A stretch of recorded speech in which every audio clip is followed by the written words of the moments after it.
pembiayaan pendidikan. Menurut Hamdani, pembiayaan pendidikan itu adalah sebuah kompleksitas yang di dalamnya akan terdapat saling keterkaitan pada setiap komponen yang memiliki rentang yang bersifat makro atau satuan pendidikan hingga yang makro nasional. Pembiayaan pendidikan ini adalah upaya mengumpulkan dana untuk membiayai operasional dan pengembangan pendidikan untuk meningkatkan di lingkup lokal, regional, nasional maupun internasional. Selanjutnya, faktor yang mempengaruhi pembiayaan pendidikan. Menurut Bastian, yang pertama ada kenaikan harga, yang kedua perubahan relatif gaji, yang ketiga perubahan populasi, yang keempat meningkatkan standar pendidikan, yang kelima meningkatkan yang meninggalkan sekolah, kemudian yang keenam tuntutan pendidikan tinggi. Landasan hukum pembiayaan. A. Dasar yuridis. 1. Pancasila sebagai negara yang berdaulat Undang-Undang Dasar 1945. Yang kedua, Undang-Undang Dasar 1945. Yang ketiga, Peraturan Perundang-undangan. B. Dasar filosofis. Seperti yang telah dikemukakan bahwa proses pendidikan tidak dapat berjalan tanpa dukungan biaya.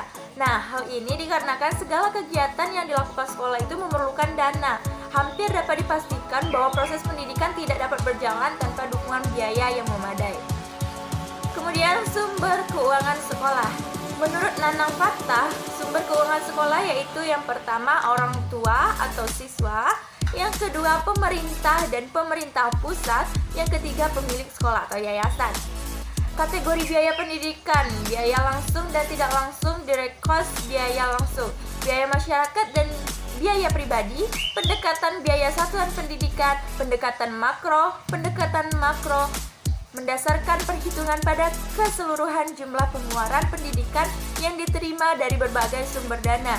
Kemudian dibagi jumlah peserta didik. Pendekatan mikro mendasarkan perhitungan biaya berdasarkan alokasi pengeluaran per komponen pendidikan yang digunakan oleh peserta didik. Selanjutnya ada fungsi pembiayaan. Menurut Baharudin, fungsi pembiayaan pendidikan yaitu memungkinkan penyelenggaraan pendidikan yang dilakukan secara efisien. Dalam artian, dana yang diperoleh dapat digunakan untuk pencapaian tujuan tertentu yang diinginkan. Kemudian ada memungkinkan ketercapaian kelangsungan hidup lembaga pendidikan.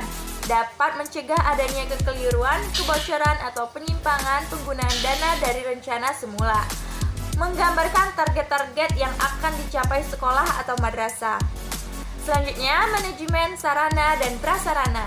Pengertian sarana dan prasarana menurut Darsini, sarana adalah semua fasilitas yang diperlukan dalam proses belajar mengajar, baik yang bergerak maupun yang tidak bergerak, agar pencapaian tujuan pendidikan itu.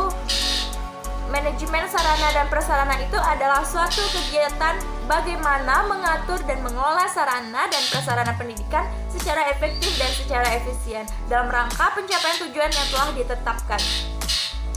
Selanjutnya, tujuan dan manfaat perencanaan sarana dan prasarana. Perencanaan sarana dan prasarana persekolahan itu dapat didefinisikan sebagai keseluruhan proses perkiraan secara matang rancangan pembelian, pegadaian, dan perlengkapan yang sesuai dengan kebutuhan sekolah. Pada dasarnya, tujuan diadakannya perencanaan sarana dan prasarana itu untuk menghindari terjadinya kesalahan dan kegagalan yang tidak diinginkan dan untuk meningkatkan efektivitas dan menjaga diadakannya perencanaan sarana dan perencanaan, yaitu yang pertama dapat membantu dalam menentukan tujuan, yang kedua meletakkan dasar-dasar dan menentukan langkah-langkah yang akan dilakukan. Kemudian ada persyaratan perencanaan sarana dan prasarana. Yang pertama, syaratnya itu perencanaan harus jelas. Yang kedua, mengikuti pedoman atau standar. Yang ketiga, mengikuti prosedur yang berlaku. Yang keempat, mengikut sertakan orang tua murid. Yang kelima, fleksibilitas dengan keadaan. Yang keenam, kesepakatan dan keputusan bersama. Selanjutnya, perencanaan barang bergerak dan tidak barang bergerak. Ada barang bergerak, barang tidak harus pakai, barang tidak bergerak. Yang pertama itu ada tanah, yang kedua bangunan. Selanjutnya, inventarisasi sarana dan prasarana. Tujuan interpretasi sarana dan prasarana menurut Barnawi tahun 2015 adalah untuk menjaga dan menciptakan tertib administrasi sarana dan prasarana yang dimiliki suatu sekolah.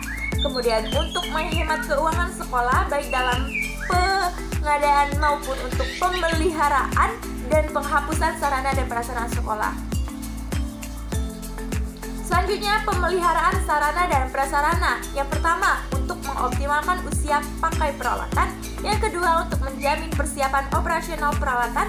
Yang ketiga, untuk menjamin ketersediaan peralatan yang diperlukan. Yang keempat, untuk menjamin keselamatan orang atau siswa yang menggunakan alat tersebut. Yang terakhir yaitu mengenai penghapusan sarana dan prasarana menurut Barnawi. Syarat-syarat sarana dan prasarana yang dapat dihapuskan menurut Suharsini Barnawi yaitu dalam keadaan sudah tua atau rusak berat sehingga tidak dapat diperbaiki atau digunakan lagi. Perbaikan akan menelan biaya yang besar sehingga merupakan pemborosan.